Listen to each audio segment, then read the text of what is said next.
There we go. We got the VOD rolling. Awesome. Do the roar already? We just start. Okay. Hold on. Hold on. Where are my roars? I know I was just messing around with them. There you go. And I talk about sites. So the thing about sites, because I am aware of sites, but unfortunately I think sites is just one of those. Yeah, sites. Mikero, I don't know how to say that species name. That is unfortunately. Um, I'm pretty sure. Yeah. So here's the unfortunate thing about sites. We're not sure what it is. Its fossil material is very, very fragmentary from what I recall. In fact, hold on. I'm pretty sure. Yeah, it's mostly vertebrae, pieces of the hips. It's been tossed around as a possible tyrannosauroid, possibly a megaraptor. It's maybe a coelurosaurid. There's a few ideas of it being a neovenator of some kind or an allosaurid. It's just unfortunately a very unknown kind of theropod, but we do know that it lived roughly 99 to 94 million years ago and is found in Utah, which is pretty interesting. Other than that, really not much else to say other than the fact that, well, it's a little nondescript. But yeah, pretty cool animal despite everything. I remember I had someone in the comments of a recent, or not a recent video, it was actually an old video on Dilophosaurus tell me, like, how do you know if they had or hadn't, or had or didn't have something? And I think that was like talking about feathers and frills. We know they didn't have frills because there's no attachment points for it on their skull or neck, and we know that they had feathers because there's. I'm not kidding when I say this. We know that Dilophosaurus probably had feathers because one of them sat down and left a butt print on the ground, and you can see the bristles of feathers on the butt print. I'm not kidding. I'm being dead serious. Hello. What's your opinion on dinosaur-like Pokemon like Tyrantrum? Or yeah, I love those guys. They're super cool. I was never like super big into Pokemon, but I remember like I'm gonna make everyone in here feel really old. In 2016, a decade ago, when Pokemon Go launched, I think like the only Pokemon I wanted to catch were the fossil Pokemon. I don't even remember if they had some of the fossil. Well, I think there are Gen 1 fossil Pokemon. Again, not a Pokemon guy, but I know that they were like the only ones I did want to catch. But yeah. What if okay. Hello, Paleo Pizza. Why do you think T-Rex hunted stuff when it was a scavenger? No one pay him any mind. He is the local rage baiter. He is our Diogenes. But yeah, the scavenger stuff with T-Rex is just no, it doesn't work. You can't have a scavenger that is incapable of flight and also weighs 8 tons on average. That's not going to happen. Thoughts on the recent Lambeosaur Corythosaur paper showing that they could have make sounds like parrot? Yeah, I've been saying that for a while, honestly, that they could have been doing sounds like that as well. There was a project not too long ago that I believe turned a Lambeosaur crest into something like that. They turned it into like a tuba. I what would you even call an instrument that is a hadrosaur crest? You know what? That's your homework today. Find out what you call an instrument that is also a hadrosaur crest. Figure out what that is. Anyway, but yeah, I think it's really cool. I talk about Irritator. Yes. And I also see someone asking about Tyrannosaurids. I'll get to that as well. Irritator is really funny. So if you don't know, Irritator is one of the smallest Spinosaurids, if not the smallest. It is found in Brazil. And I'm also noticing that my camera's lopsided. Hold on, let me fix my camera. We're gonna pull you guys over here for a second. There we go. Irritator's really neat. So Irritator was found in Brazil and was smuggled out of Brazil to be sold. The thing is that in order to sell the fossil for more than it was probably worth, the smugglers added a whole bunch of rocks to the fossil and just like glued it on. And the paleontologists who were preparing the irritator specimen found it very irritating and challenging, so they gave irritator the name Irritator challengeri, or Irritator challengeri, or something like that. It's either I or E. I know it's AI, but it's gonna make one of those sounds. Anyway, so yeah, effectively, the paleontologists were like, this guy's just a pain. We're just gonna name it that. So yeah, it's a really funny name. There was this really cool study that came out a few years ago at this point that showed that like the back of Irritator's mouth, actually, I'm just now remembering I have an Irritator model. What am I doing? I'm actually throwing. Here we go. There it is. Whoop. This is going to take a minute to load because they always do. Hello. So unfortunately, this model doesn't have like the laterally splitting jaw, but this is basically what Irritator looks like. I really like their blunt snouts. It's very nice. I did see the person asking about Tyrannosaurids, so I'll get into the Tyrannosaurids. So you've got two different types of Tyrannosaurids, realistically. You've got the I cannot speak today. Tyrannosauroids and the Tyrannosauridae. Tyrannosauroids encompass a whole host of different families, which it's a super family. So you've got the Proceratosauridae in there, possibly the Megaraptors, and then you've got like the Tyrannosauridae, which are your traditional Tyrannosaurs, and Tyrannosauridae itself, you know, going further into that, it's got all the big names: T-Rex, T-Mac, Tarbosaurus, Zucheng Tyrannus, Nanooksaurus, Albertosaurus, Gorgosaurus, Daspletosaurus, got all the big names, Thanatos Thylistes, stuff like that. That guy's name literally means like the harvester of death, which I think is just so metal. But yeah, we are catching up with chat. Also, fun fact for chat, sharks are older than trees. Yes, technically, the lineage that gives us modern sharks is older than trees. Modern sharks, I don't think they might date back to the Mesozoic. I think like around that time is when you get like the modern kind of shark. But I mean, same goes for crocodiles, right? Or for crocodilians. True crocodilians that we have today, they're dated back to the late Cretaceous. Anything before that is not technically a true crocodilian, but is a crocodilomorph, or a crocodiliform. And then like for example, if you didn't know this, are we familiar with Helicoprion? I have a feeling a lot of you are familiar with Helicoprion. If you're not, I'll show you. Wait for it. Hold on. Give it a second. Hello. So this is Helicoprion. Super strange fish from the Permian. This guy's really weird because he's got the weird mouth, right? But here's another weird thing. Not technically a shark. It's just a cartilaginous fish. These guys are just super strange. They're also really big, by the way. It's also a hand puppet, so like I can just throw it around like this.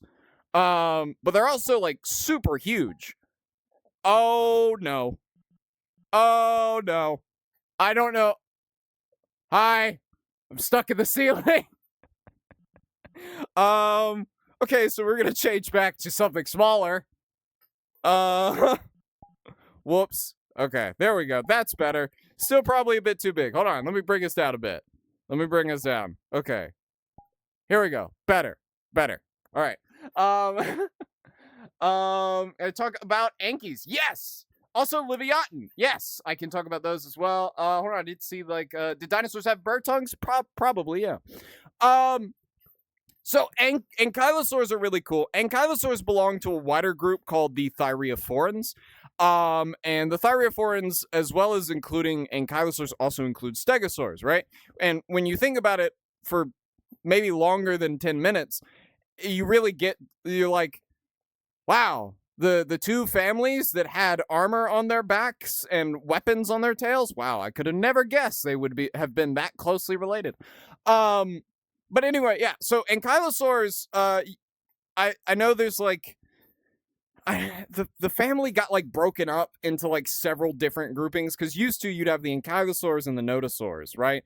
And then it was like super easy, wasn't all that complicated. But then like we found more specimens, realized they were way more diverse than we originally thought they were, and so the family got like broken up into several different subsections. But anyway, I will for now just separate them into ankylosaurs, the ones with the tail clubs, and nodosaurs, the ones without the tail clubs, and we'll just say that ankylosaurs and nodosaurs have very different directions in terms of armor.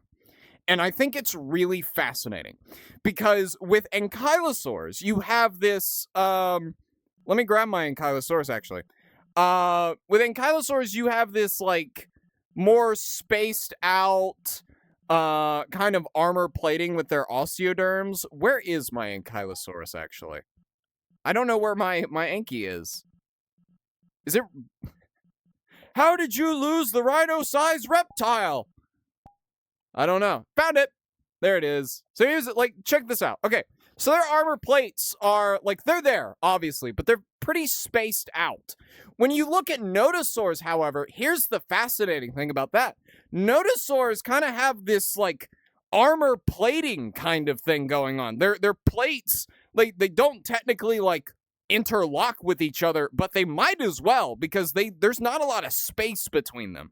Obviously, there's enough for them to be like flexible and move around, but like the armor plating of nodosaurs is very, very tight, and it's very cool, and I love nodosaurs for it.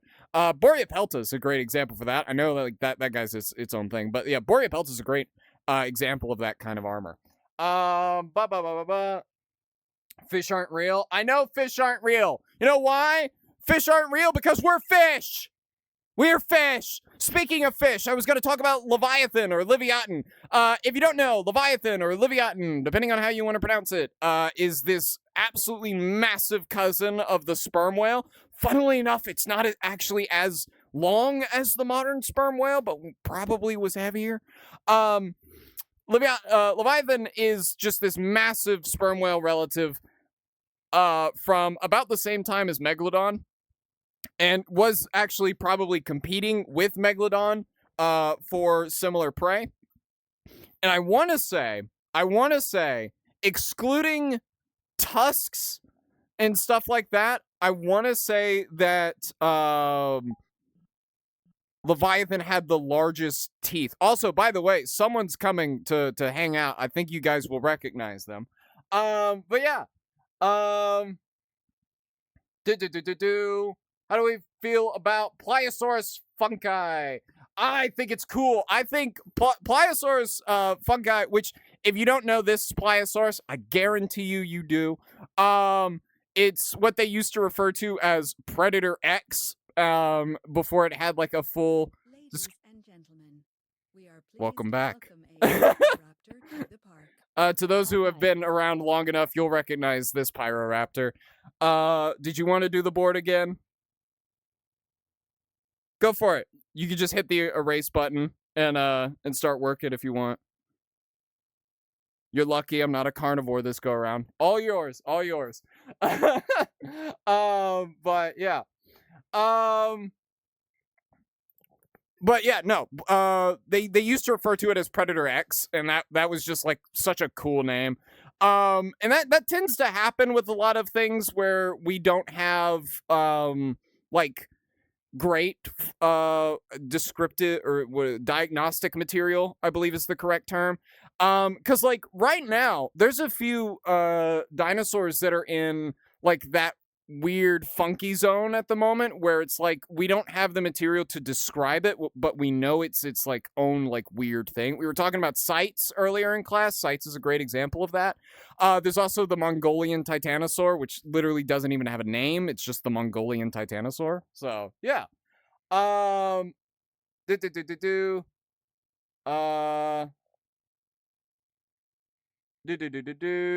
Hello, Gold Titan. Got one for you. Do you know Ingentina? That name sounds familiar. So we're gonna do a Ingentina. We're gonna do oh, this is an interesting little guy. A sauropodomorph from the late Triassic of Argentina. Wow, this is a funky looking animal. Ingentina. Wow. That's really interesting. Oh, it's a true sauropod too. Interesting. Very cool. That's awesome. Love learning about new dinosaurs. And then I'm gonna switch it to a theropod avatar because I think that this is a lot better when I am a theropod. Uh, might end up eating that one. We'll see. What's the best dinosaur book to learn about dinosaurs and everything you need to know? There is a few books that I would recommend. The one that I would always recommend is what is it? Dinosaurs the Grand Tour. That one is essentially an encyclopedia of different dinosaurs. I believe they've updated it a handful of times, so there might be some new issues. Issues is in like new volumes of it, like updated. Not that there are like new. Well, you know, science is ever changing field. You never know. But yeah, I think the dinosaurs the Grand Tour. That's right. That's the one I was talking about. That one's really good for starters. You've obviously got the Rise and Fall of the Dinosaurs. The Rise and Reign of Mammals is also good. Dinosaur Behavior, What They Did and How We Know by David Hone is also good. You can also get books on specific dinosaurs. There's a recent one with Mark Whitten that called Spinosaur Tales. That one's also really good. I recommend that one as well. But yeah, Godzilla clears. Okay. Yap about Suchomimus. Yes, I can. So Sucho is really cool. It is a interesting. It is Suchomimus is a baryonychine spinosaurid from the early Cretaceous of what is now Central Africa. It is, funnily enough, and I always catch flack for saying this, but it's true. Suchomimus is the tallest spinosaurid. That might sound crazy, but I promise you it's true because you measure the height of a dinosaur based on how high off the ground their hips are placed. So Suchomimus would be taller than Spinosaurus because, well, you're not counting Spinosaurus' sails. But either way, there's a good chance that no. I'll talk about another. The baryonychine and the spinosaurine sides of the family are very, very different from each other. There's a few different key characteristics that differentiate both of them. One is that the spinosaurines have very straight teeth. They have shorter back limbs and have a more noticeable tail. And then, or a lot more extended tail. And then the baryonychines have longer legs, recurved teeth, so their teeth curve towards the back of their throat, and then they have I think the baryonychines have a less pronounced notch, and obviously the reduced tail. But yeah, very cool. I do believe Suchomimus as of now is A, the most complete baryonychine we have, and B, probably the biggest baryonychine we have. So very, very cool. Talk about the difference between Saurischian and Ornithischian. Yes, so when you're talking about dinosaurs, there are two major groups of dinosaurs. There is the Ornithischian dinosaurs and the Saurischian dinosaurs. Saurischian dinosaurs will fall into one of two groups. They will fall into sauropod or theropod. And here's the thing. That might sound crazy because, like, you're thinking the sauropods, the long-necked dinosaurs, these guys are so very different from the theropods, which are things like T-Rex and stuff like that. How could they be very closely related? Go back in time, right? Go back in time a little bit and take a look at the early sauropods, because, like, here, I'll show you, because I know I've got one of these cursed guys sitting around in my avatar list somewhere. I just need to find them. Early sauropods looked a little something like this. Just some weird bipedal sauropods. So this is Plateosaurus. These guys live to see, I have confused the Pyroraptor. So early sauropods looked a little something like this. Very, very strange. And then oh no, did you? Oh, okay, no, you meant to do that. But yeah, early sauropods look something like this. And the thing is that it's crazy because early theropods don't look too different, right? And there are a handful of early theropods that we're not quite sure if they are theropods. Herrerasaurus, we're not sure if that's a theropod or a sauropod. It might be its own little weird thing. And then there's Eoraptor, who is an early sauropodomorph that was a carnivore. So these guys are just very strange. But anyway, they diversify, and then eventually you end up with like the sauropods and the theropods. Ornithischians. Ornithischians, on the other hand, not kidding, not making this up. If I did not just mention it, it is probably an ornithischian. Ceratopsians, ornithischians. Hadrosaurs, ornithischians. Stegosaurs and Chylosaurs, ornithischians. All of them. If it's not one of those two, sauropod or theropod, if it's not one of them, it's an ornithischian more than likely. Now, there are like key characteristic differences between hip structures, so that's how they're identified. They have different shapes with regards to their hip structure, but they do have the same basic kind of structure with their hips, so that's what makes it to where they are all dinosaurs. Because again, dinosaurs are described by their hips and posture. So yeah. So have you seen the Bajocasaurus edit yet? I think I got tagged in that at like 2 a.m. and I immediately passed out, but I will definitely see that. I'll definitely go check that out, Gus. Facts about Nanooksaurus. I would love to talk about Nanooksaurus because Nanooksaurus is my personal favorite dinosaur of all time, and simply because we are talking about Nanooksaurus, I'm going to turn into the feathered T-Rex avatar. By the way, hey, so if you've noticed, today's live is called Dino Class Live because I've started a series on YouTube called Dino Class where we have actual curated videos. And oh wow, yeah. Hold on, let me move my big head out of the way. Yeah, I like that. So yeah, go check it out on YouTube. Should be Lakota 406 over on YouTube. You can go check out the curated episodes. We're talking about Nanooksaurus in that episode today. But that is really good though. I really like that. I'm gonna probably end up making another video with that. But yeah, anyway, Nanooksaurus is a tyrannosaur from northern Alaska dated to about 73 million years ago in the Prince Creek Formation. Back then, 73 million years ago, Alaska was actually closer to the North Pole than it is today. It would have lived alongside animals like Edmontosaurus, Pachyrhinosaurus, Troodontids. We're not exactly sure of the identity of those Troodontids just yet. And I think a handful of mostly nondescript ornithomimids. There's a lot of controversy around Nanooksaurus' size. Because some estimate that Nanooksaurus is smaller than like your average normal North American tyrannosaur by this time in the Cretaceous, and some argue that it would have been comparable in size to them. I am of the opinion that Nanooksaurus was likely around the same size as things like Albertosaurus and Gorgosaurus, more than likely. But yeah, love Nanook. Very, very cool dinosaur. Love my polar tyrannosaurs. How likely is it that Ichthy and Spino had normal sails and the notching curve were deformities? I'm not sure how good our fossil material is for Ichthyovenator, so I don't know how much of that we could say confidently is a deformity or is just what they looked like. With Spinosaurus, however, we do have a handful of specimens that look at that kind of shape. I believe.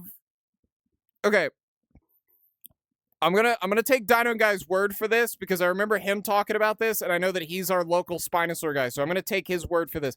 I don't think we have enough Spinosaur material to say for certainty what the sail shape was.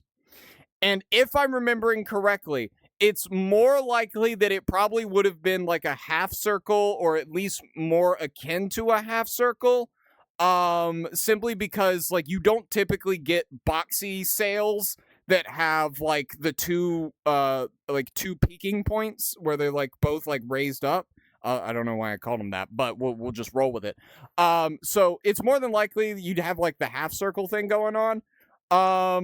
But hey, again, Spinosaur material is just awful, and so that's hard to say for certainty. But yeah, Talk about the Pyroraptor. That's actually, very fitting given that I have one right here. Pyroraptor is a dromaeosaurid from France. I'm sorry to tell you, you are French. Um, uh,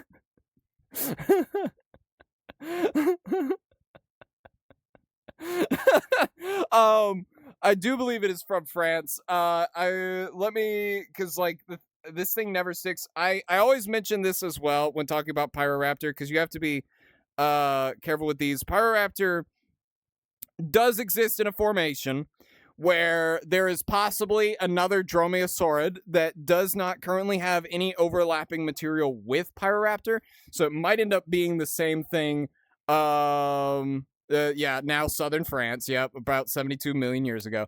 So Pyroraptor may or may not be its own thing. We're not exactly certain at the time, or at the moment. I will say, because I always have to say this. I don't understand what the Jurassic franchise was doing, making the dinosaur whose name means Olympic fire thief an aquatic dinosaur. What was the reasoning here? I'd love to sit in a writer's room with those guys. I'd love to tell them about Austroraptor and what they could have done with that, but no. Anyway. If sauropods returned, how would they impact the modern world? That's a great question. And the answer is total ecological collapse from the ground up. I'm not exaggerating. Here's the thing. Sauropods got big for two reasons. They got big because, A, of hollow bone structures and an extensive air passageway throughout their bodies. And B, because they had a ton of food. I mean a ton of food. There were trees everywhere. They basically ate everything. And here's the thing. With these larger titanosaurs, they would have had to migrate around entire continents because their herds probably numbered in the hundreds, maybe even thousands, right, of the adult herds. You bring them back today, and you just have entire forests stripped clean of vegetation. You'd see ecological collapse on a level you've never seen before. Like, herds of moving sauropods would probably shape entire ecosystems. Speaking of that, look at that. That's cute. That's very nice. I'm trying not to look over at it. I'm looking at it in my camera because I don't want to like block it for everyone watching. But that's very cute. Look at that. But yeah. What are the different types of dinosaurs as groups? Oh, there's a ton of different groups. You've got depending on like how big or small you want to make the groups as well. But are you done? Did you finish your drawing? Okay, cool. But depending on how big or small you want to make clades, there's tons of different groups. Obviously, the big two are the Saurians and Ornithischians. And then you can break them down into like smaller groups as well with theropods, sauropods. You do like ornithopods and stuff like that. But there's just tons, really. And like the thing is that we've been getting new families, new groups of dinosaurs like every year. Like last year, we had the description of a new group called the Nanotyrannidae, which is possibly the name of the family that Nanotyrannus is housed in. So that's interesting. But yeah, Uncle Lakota, I am not Unc. I am 21. Do you have a video on Dilophosaurus? I do. I was actually talking about that Dilophosaurus video earlier because the one reason... Huh? Are you going? No? Okay. The one reason we know that Dilophosaurus... Uncle is fun. Okay. The one reason that we know Dilophosaurus probably had feather-like structures is because of a butt print. We have a butt print of Dilophosaurus, and it has, like, marks around it that look like plumage. So... I'm not a Dilophosaurus right now. Don't check. Anyway, but talk about the funny. Some researchers once thought the Baryonychus was a dromaeosaur because of the claws. I don't recall reading about that. That's very interesting. I'm gonna have to give that a look. I know that we once thought Therizinosaurus was a turtle, and to this day it still has the species name of Chelonformis, which literally means form of turtle. I remember that. Allofax, Allosaurus is awesome. Allosaurus, funnily enough, makes up 70% of the carnivorous fossils found in the Morrison Formation. 70% of the fossils found in the 70% of the carnivorous dinosaur fossils that are found in the Morrison Formation are Allosaurus. Why? It's probably not because they were everywhere. In actuality, it's probably because they inhabited drier places.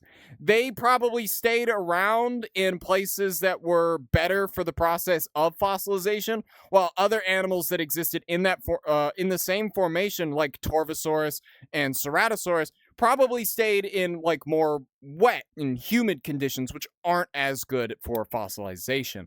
So yeah. Uh, Also, there is currently recognized 4 species of Allosaurus. There's Fragilis, which is the type species, Anax, which is the newest species, Europaeus, which is the smallest species, and Jimenense, which is the type of Allosaur that Big Al and Big Al 2. Yes, Big Al had a sequel. There is Big Al 2. But yeah, as someone who isn't a paleo major, how do I volunteer to go to dig sites? Is it expensive? Sometimes, yes, it is. Sometimes you'll have to pay like a pretty Hell Creek Fossils. I think it was like $900 when I went to go hang out with them for like a week in the summer. But I recommend checking with your local museum. I recommend checking. There's a bunch of different museums that like do expeditions that you can join them on. So I recommend checking with like your local museum. And if that's not an option, then I know the Morrison Museum also does stuff. And also go check out Hell Creek Fossils because I've dug with them before. Do you know I can never say that animal's name, Ergrunalak. We're going to go with that. So this guy's pretty interesting because he's actually not his own thing anymore. This dinosaur is no longer recognized as its own thing and is, I'll go ahead and grab him real quick. Whoop. I don't know. Okay. So I'm a little big. Nope, still a little too big. My actual face is in the ceiling. So this is the guy they were talking about. So here's the thing. This is a hadrosaur from the Prince Creek Formation. Now, if you recall, when we were talking about Nanooksaurus and where it lived, I did not mention this guy. Why? Because it has since been recognized that it is synonymous with Edmontosaurus annectens. Or not Anecton, sorry, Regalis. Regalis is the one. Oh, God. Oh. Well, you know, at least you're the better designed raptor. Don't eat me, though. Hadrosaur favorite family? Yes, we love them. Did Utyrannus hunt in packs? So that's actually not something that I can... Ooh, very pretty colors. That's not something I can answer with confidence, and I'll explain to you why. So there are 3 specimens of Utyrannus that were allegedly, and let me phrase that again, allegedly found in the same place and in the same quarry. No one really doubts that they were found in the same quarry, but people are doubting that it possibly, that the 3 were possibly found together, because, and it's not because they don't trust the person who dug it up, it's just the fact that they were purchased from a fossil dealer. Meaning no one actually recorded where the specimens came from specifically. So they can't exactly trust if they were or weren't found together. If all 3 of them were found together, then there probably is some credence to the idea that they hunted in packs. If not, then maybe not. Pack hunting, let's be honest here, pack hunting is a very rare phenomenon even in nature today. Like the descendants of dinosaurs, like birds, not even a lot of birds hunt in packs. You'll have groups that will hunt in mobs, or well, at least will congregate in mobs. But yeah. Do I like Tier Zoo's videos? When they're not about dinosaurs, yes. Because I remember Tier Zoo's video on dinosaurs, and I'm gonna be so honest. I crashed out. I was I don't remember exactly why, but they kept putting a lot of like really cool dinosaur families in like the lower tiers, and I'm like, why? These are like, and like I think he called I think he is one of the examples of people calling hadrosaurs fodder. Now, again, I haven't seen the dinosaur tier list video in like a long time, so I don't fully remember. But the notion that hadrosaurs are defenseless is absurd. Because again, they are like elephant-sized reptilian walls, essentially. Um, Anyway, yeah. Talk about the early Tyrannosaur ancestor Conculu. Yes, Conculu was one of the big discoveries of last year.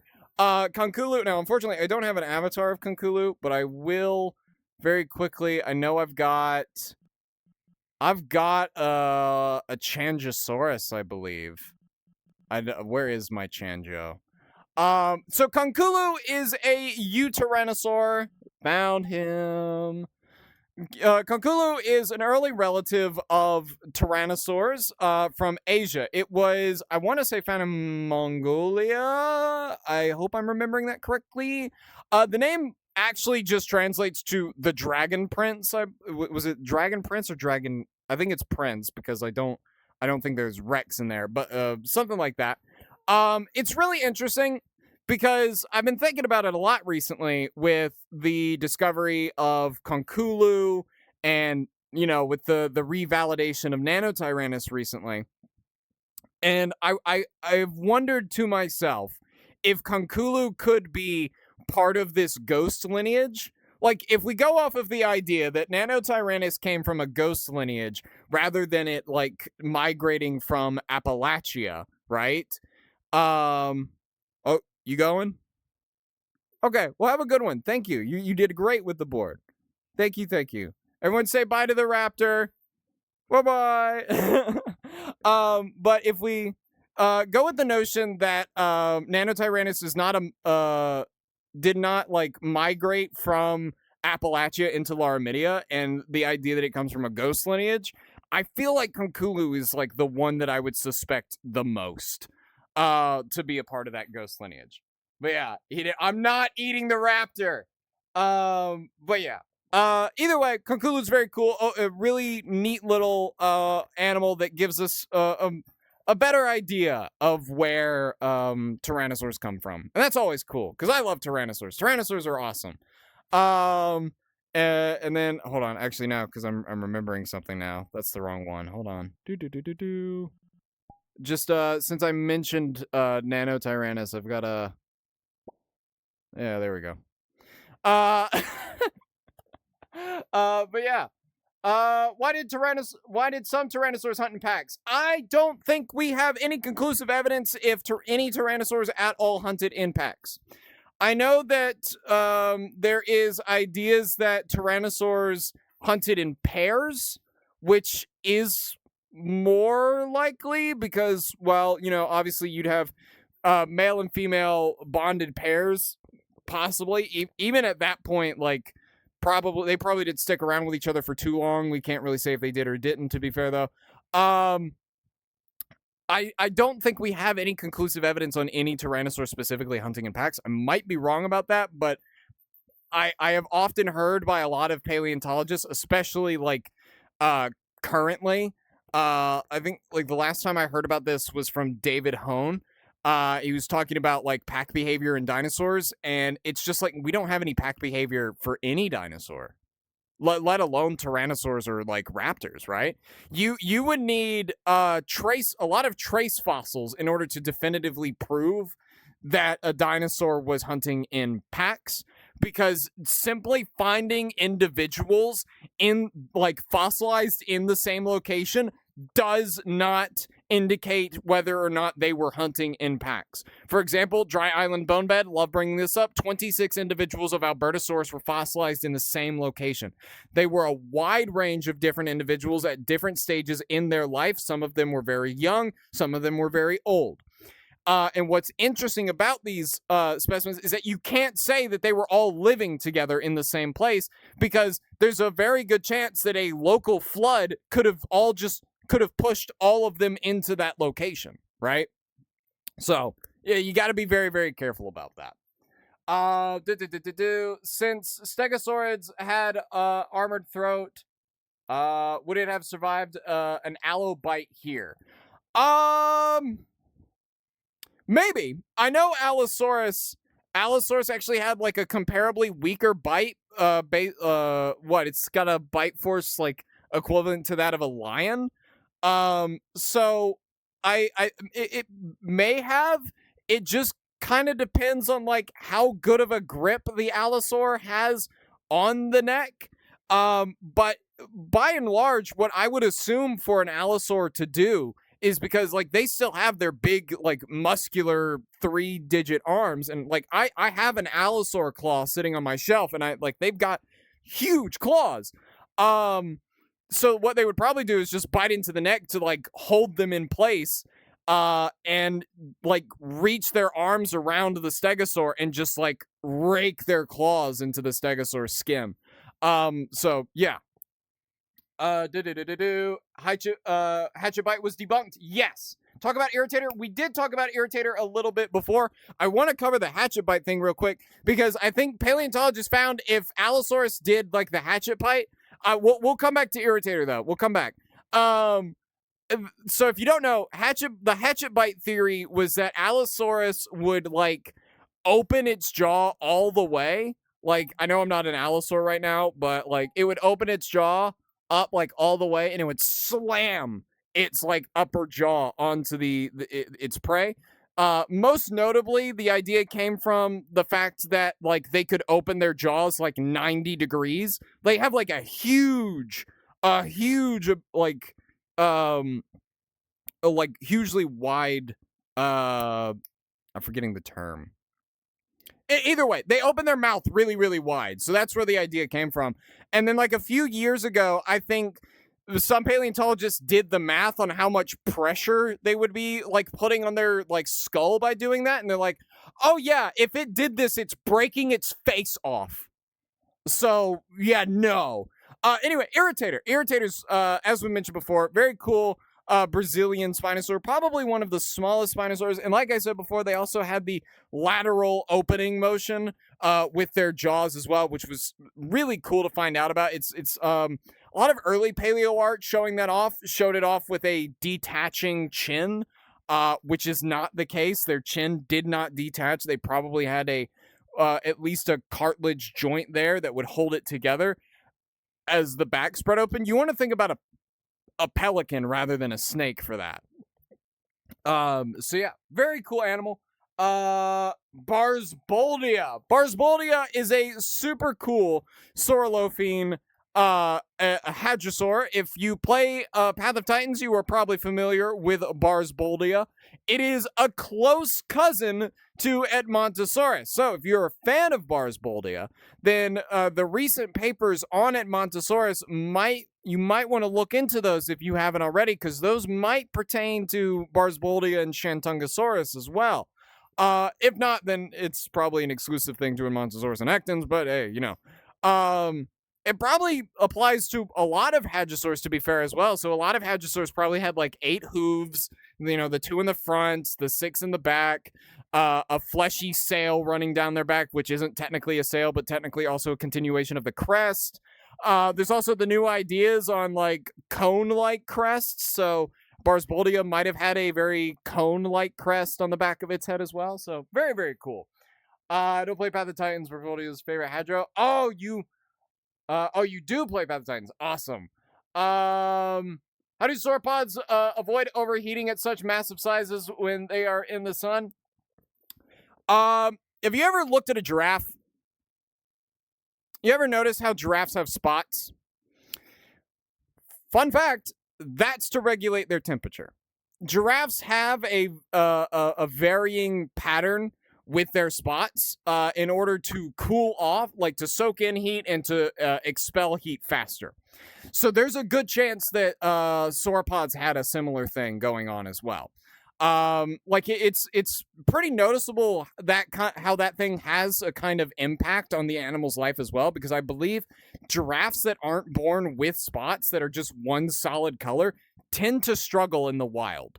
to the point that you just like if it's born without spots in the wild, it's cooked, literally in some cases. But yeah, can I talk about mega raptors? Mega raptors are really cool. I actually got a mega raptor claw from my mom for Christmas, and let me tell you, that thing is way bigger than I thought it was. They are so cool. They're so weird though. Like they're one of my favorite families of dinosaurs ever, and I really think they're underutilized in dinosaur media in general, but we're not exactly sure where they fit in. I think the current idea is that they're tyrannosauroids, but that's also being challenged by a few other paleontologists, but as of now, we're not entirely sure. Also, I believe we only have the skull of one Megaraptor. And so we're yet to find a lot of Megaraptor skulls, unfortunately. But, you know, hopefully, fingers crossed, near future. Can you talk about Nasutoceratops? Nasutoceratops is a really funny looking animal. And it got a very fitting name. However, I will forever be sad that it got this name because it just feels like people are bullying him. So this is Nasutoceratops. Its name means the nose-horned face because he's got such a big nose. Look at that nose. Look at it. That's such a huge nose, ain't it? Anyway, these guys are really cool. They are centrosaurine ceratopsids, meaning they are part of the same lineage that eventually gives us things like Styracosaurus, Pachyrhinosaurus, and stuff like that. And they are really cool. They've got these very bovine-like horns, these very cow-like horns, and I think that's really cool. But yeah, they are really neat animals. They would have been late Cretaceous North America. I do believe they would have seen, I don't remember what Tyrannosaur lived with them, but I do know that they lived with a Tyrannosaur as like, well, it's a ceratopsid. It's gonna live with a Tyrannosaur. So, yeah. How did Dinochirus, come to be so large compared to other ornithomimosaurs? Probably had something to do with food availability in its region and probably also a natural adaptation to predators. There's a good chance that like they got bigger because of food. Like, hey, there's a lot of plants in this area. There's a lot of fish in this area. Let's like eat all of that and get really big. Because like if fish is part of their diet, then it's no wonder because fish are like super high in protein and like, well, you'll get very big and fat on fish, I'll tell you that.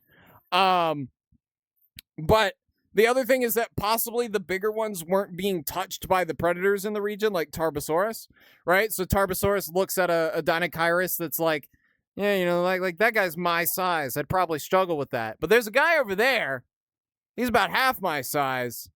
I could probably go for him. So it's also just that kind of selective pressure as well. Also, hey, side note, what's going on with the Namek Formation? What is wrong with the Namek Formation and making weird hands?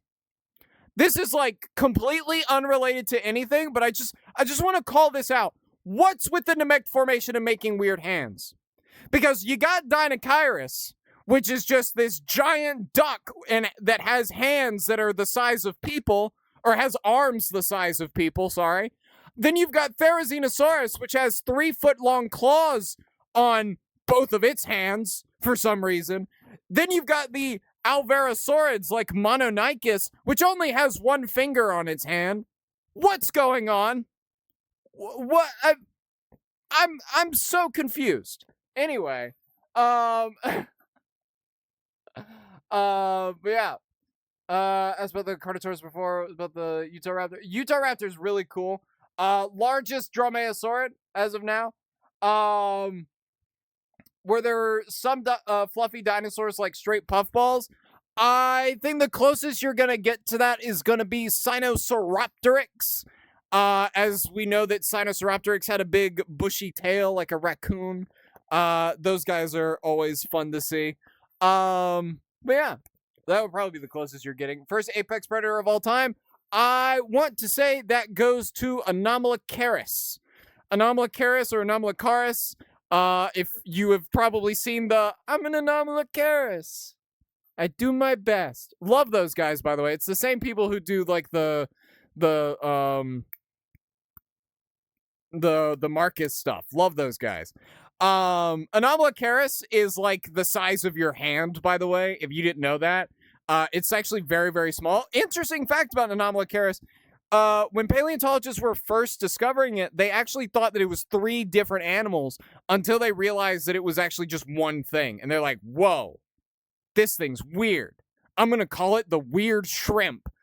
And that's why it's called Anomalocaris. It technically translates to the anomalous shrimp, but it is also just, it just, weird shrimp. How flexible were the sauropod necks? Pretty flexible. A lot more flexible than a giraffe's neck. I'll tell you that. Because here's a fun fact. Giraffes have 7 vertebrae in their neck. We have 7 vertebrae in our neck. Sauropods, you had some that had 11, and then you had others that had way more than that. Funnily enough, there's a stegosaur called Miragaia, which had 14 vertebrae, which is more than some sauropods did. But the sauropods had more vertebrae in their neck, so that means they probably were able to flex their neck into more tighter positions than you can get with like things like giraffes and stuff like that. So yeah. Is it true Majungasaurus was a cannibal? There is evidence to suggest cannibalization in Majungasaurus, yes. It is to be noted that they were not exclusively cannibals. You cannot have a successful species that is exclusively cannibals. Because they will drive each other to extinction. They will drive themselves to extinction. Can't have that. But there is cannibalistic behavior fossilized. I think there was like a specimen that had like bite marks on it that were like chewing on the bone. That clearly came from another Majungasaurus. And to be fair, we have evidence of cannibalization in things like T-Rex as well. So again, the behavior wasn't as widespread, but it was in a lot more groups as well. So yeah. Edmontosaurus annectens versus Shentungosaurus gigantus. I can't see the rest of that, unfortunately. Oh, there it is. One is 18 tons, the other is 20. Whichever one's heavier. So probably shan't. That's how I decide all of these fights that people ask me. It's just whichever one was bigger. And that like 8 times out of 10, that's typically how it goes too. Which is unfortunate because I know we all like a good underdog story. But yeah. Talk about Panachosaurus. The drawing on the board is fire. Oh, wait, hold on. Hey, Kane. Hey, welcome in. Thank you. I didn't draw this. I'd like to say that our Pyroraptor friend, whose name is Pug, comes in here and does these drawings on the board whenever they are available. So these were all done by my friend Pug. The Pyroraptor. Pug the Pyroraptor. Very funny name. Panachosaurus. I'll be so honest. I saw the person asking about Panachosaurus. I'll be so honest. I don't know a lot about Panachosaurus, but what I do know about Panachosaurus comes from Dinosaur Sanctuary. But I'm very quickly going to look them up. Yes, I do believe they are an ankylosaur. Oh, man, these guys are so cute. So these guys lived in China about 75 to 71 million years ago, about the same time that Nanooksaurus is bumbling around in northern Alaska. There is at least, there's 2 species of them. There is the Grangeri and Mephistocephalus. I think I'm saying that right. I'm probably not saying that right. But yeah, these guys are pretty neat. They're pretty small as far as ankylosaurs go. I will also say that if you haven't seen Dinosaur Sanctuary or Dino-san, go watch it or not watch it, go read it or hopefully watch it. By the way, that vote's ending on the 30th. Because there is a Panachosaurus with a GoPro on its back in one of those chapters, and it is actually adorable. It is so cute. Go watch it or read it. But yeah, Could sauropods tail be used like a whip? No, that is an old idea. They could not crack their tails like a whip. I mean, they could definitely hit things with it, but it's not going to be as forceful as we once thought. If you've never heard about this, there are some sauropods like Diplodocus, Apatosaurus, Brontosaurus that have these very, very long and thin tails. And there was this idea that, or this notion that they could crack their tails like whips, until someone, again, goes through and looks at like the bones and sees what kind of force and stress you would be putting on those bones by doing that, and realize, hey, if they did this, they would break their tails. They would like literally break the end of their tails off. So no, they can't do that. As cool as that would be. Was there actual evidence what color dinosaurs were? Yes, we do luck out every once in a while, and we get these amazingly preserved specimens that show off what color dinosaurs could have had. A great example of that is the Boreapelta specimen.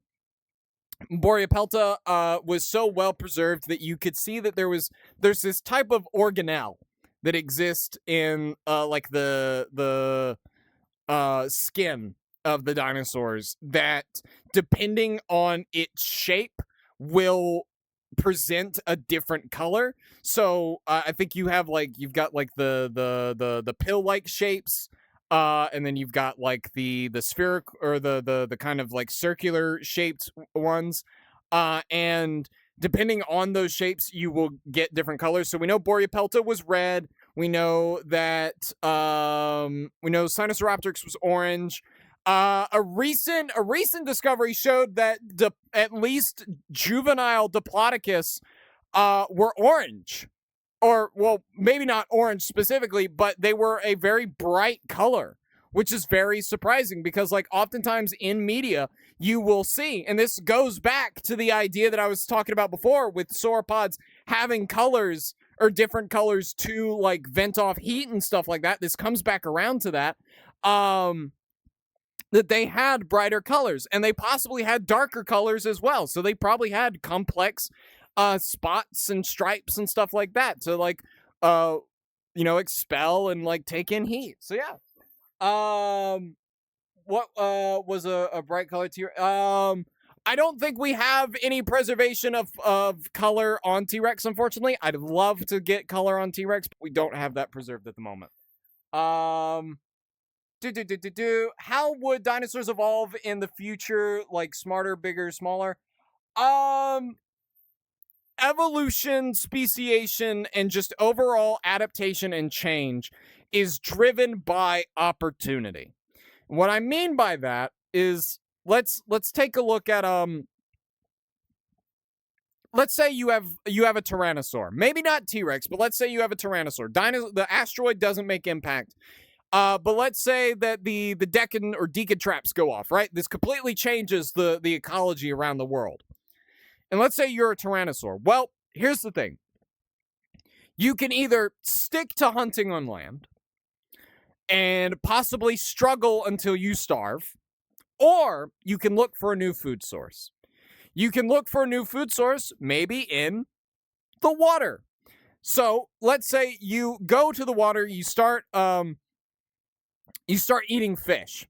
Well, over time, as you continue to reproduce and create new generations, you will have genetic mutations. Let's say a few hundred years down the line, there's a genetic mutation that turns one individual's teeth super, super, like, straight, right? Instead of recurved like other tyrannosaurs. Well, guess what? You're eating fish now, so that's gonna really help, right? Because that's the kind of teeth you want for hunting fish. And then like eventually something develops a longer snout and these guys get better and better and better. So this is like the kind of gradual change that you would get from that. Evolution is provided by opportunity. And that's what it is. And because of that, and because of the ways that we can't see the kinds of opportunities that nature would have given these animals, we can't quite make out what they would or wouldn't have evolved into. Now, I can tell you now, they would not have evolved into humanoids. I can set that aside right now. That like weird troodontid humanoid thing, that's not happening. I'll tell you that now. Not at all likely. But yeah.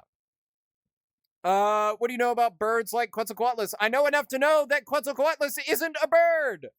Quetzalcoatlus is an Asdarkid pterosaur.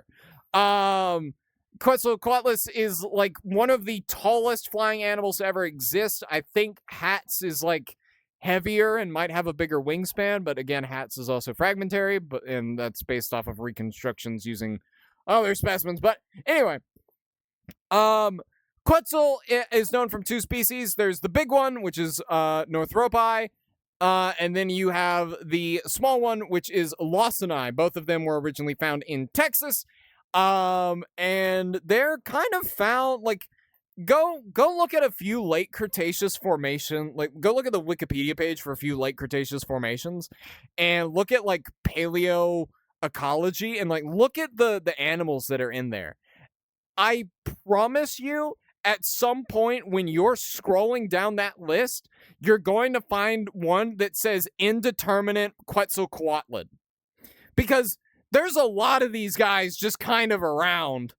I know there was, at some point we had that for Hell Creek, but I think the Hell Creek Asdarkid was described as Inferno Dracon. So yeah. But, yeah. Could we make omelets from dinosaur eggs, or are they different? I'm gonna blow your mind. You already make omelets from dinosaur eggs. You realize that, right? The chicken? That's already a dinosaur. You're doing it. Like right now. Someone's making a dinosaur omelet. So yeah, you could do that with like a non-avian dinosaur egg as well. More or less the theropods would be the most similar. What do I know about Arthropleura? I know that it is a giant centipede from the I want to say Carboniferous. I think I'm right. Again, huge dinosaur guy. I know like enough to get me by with the rest of the time periods and stuff like that. Paleozoic's like super strange, to be fair. I know that like for the longest time we thought Arthropleura was like eating like we thought it was a detritivore where it was eating like rotting stuff and like all the time, but we found like the head of Arthropleura and we're like, oh my god, it's eating ferns. It's a herbivore. And I found that so hilarious because what do you mean a giant centipede converged upon the niche of cattle? What do you mean there's a grazing centipede the size of a small car? I Earth's weird, man. Earth is so weird. Anyway. Do we like compies here? Yes. I think compies are cool. They're pretty neat animals. Early humans versus dinosaurs depends on the human and the dinosaur. Have we discovered all the dinosaurs? Nope. And we probably never will. Because here's the thing. Have we discovered every dinosaur that ever fossilized? No. There's a reason we have like 16 new species of dinosaurs every year. Will we discover all of the dinosaurs? No. Because here's the tragic thing. Fossil formations aren't like a glimpse into the past. Fossil formations are more like they're more like looking out of a window. And you can see a lot by looking out of a window, but you don't get the full picture, right? You could see a lot better if you were just standing outside. And unfortunately, and like what I mean by this is that there are dinosaurs that never fossilized. There are dinosaurs that fossilized, but then the conditions of those areas changed so quickly and drastically that they didn't preserve into the modern day. There are dinosaurs that were eroded away by water and wind. And there are dinosaurs that just lived in places that never gave them the opportunity to fossilize. So we're not going to know every dinosaur that ever existed. And that's the really sad part about paleontology, is that we'll just never know about those guys. And it's really sad. And TikTok thinks I'm AFK. Great. So yeah. And it still thinks I'm AFK. TikTok, stop. If humans and dinosaurs coexisted, do you think some of them could have been domesticated? Um, Domestication is a process that takes thousands of years, as well as selective breeding and stuff like that. Could we have domesticated them in a sense of like cattle? Maybe. Could we have domesticated some of them like horses? Maybe. Could we have domesticated some of them like dogs and cats? Sure.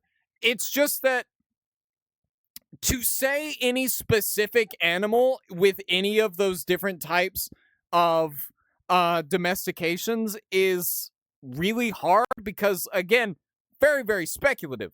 But to be fair, we have domesticated dinosaurs. They're called pigeons. Excuse me. We domesticated pigeons thousands of years ago. Like again, like the whole thing with like the messenger pigeons and like stuff like that, they're domesticated. So we've done that before. But I'm not really sure if we could do any of the other ones, but I'm also not sure if we couldn't. So I'll say that maybe, you know? Were some sauropods nocturnal or diurnal? There's realistically no way to really tell. My money would be on diurnal for sauropods, all things considered. So, can I move in this classroom? Oh, okay. My headset was glitching out there for a second, but yes, I can. Hello, wee. I'm gonna go over here now. Get stuck in the wall. But yeah, opinion on anomaly cars. I did see someone say that. I think it's cool. Pretty neat little dude. It's about the size of your hand. Probably wouldn't want to get bit by that thing though. It's got a mouth like that'd probably leave a mark like a cookie cutter shark would. But yeah.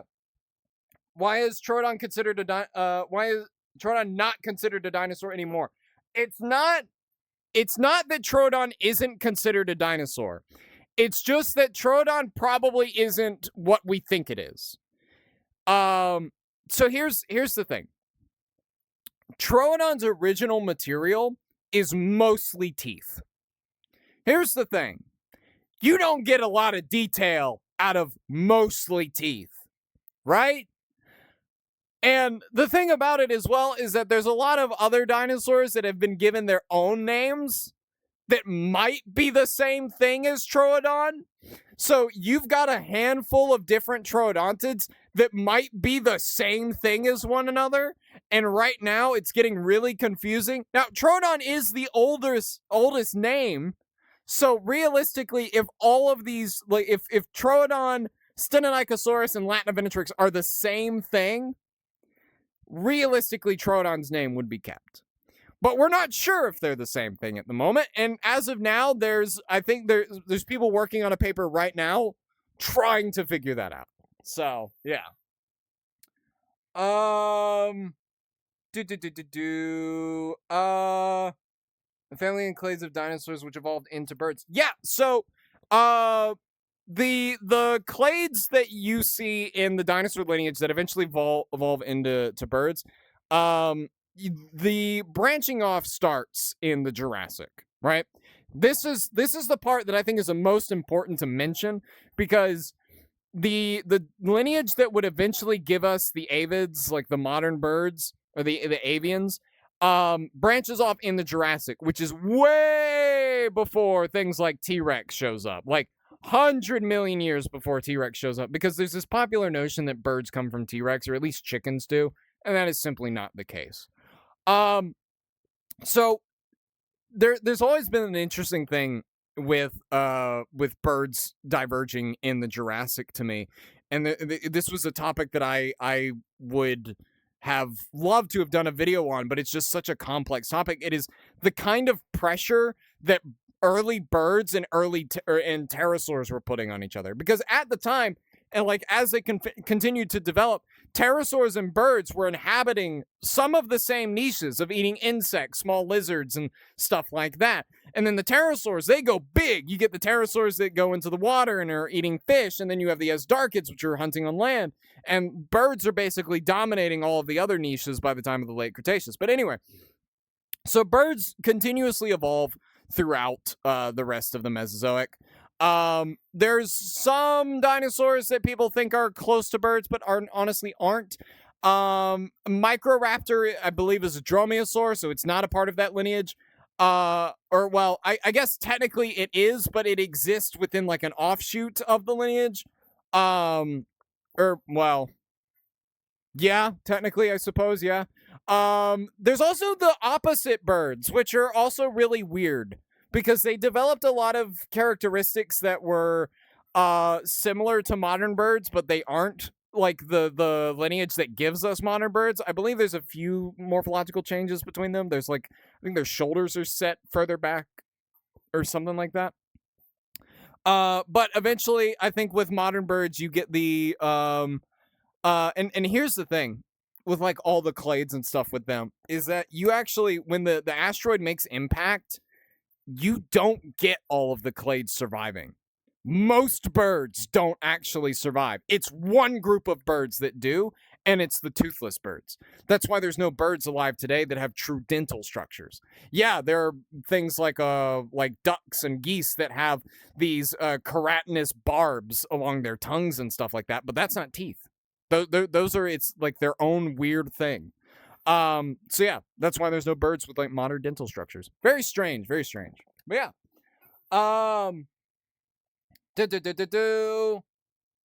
Which sauropod species would be my favorite to see alive? Probably Dreadnoughtus. I want to see Dreadnoughtus because they're just so big and so cool, and they got such a cool name. I'd love to see Shunosaurus as well because they've got like the armor plating and like the tail clubs and stuff like that. Yeah. Okay. So, how many dinosaur species do you think we've discovered out of the ones that possibly lived? Oh, like 0.1%. If I'm gonna be brutally honest, like not even a full percentage. Again, when I said that fossil formations are like looking through windows, a lot of these windows are really dirty and you can't get a good look at them. There's entire gaps in our knowledge about certain time periods. I'd say 0.1%. If I'm being brutally honest. Yeah. So, what was your reaction when you first saw Nana was no longer a nomen dubium? Denial. And then anger. And then it just kept going. Okay. So, we are at our time with Dino class. But don't worry, if you have joined in late or you missed the beginning of class, this VOD will be going up on YouTube at Lakota 406 over on YouTube. By the way, make sure to check out today's episode of Dino Class, the curated Dino Class on YouTube. Go check that out. I think we've got an episode that's just about 9 minutes this week. Talking all about why Tyrannosaurs had such small arms, some updates in paleo news, and the relation between two feathered tyrannosaurs. So make sure to go take a look at that. With all that being said and done, thank you everyone who joined us today. Thank you everyone who liked, commented, shared, followed, and all that good stuff. These streams are absolutely nothing without you guys. Thank you so very, very much. And very special thank you to everyone who gifted. You guys are awesome. Thank you so much. Love y'all. It blow my mind all the time. Thank you guys so much. I will catch you next week for Dino Class on Saturday as usual. And of course, I hope you guys have a great rest of y'all's day. And have a good start to your week tomorrow. I'll catch y'all later. Be safe. Bye-bye.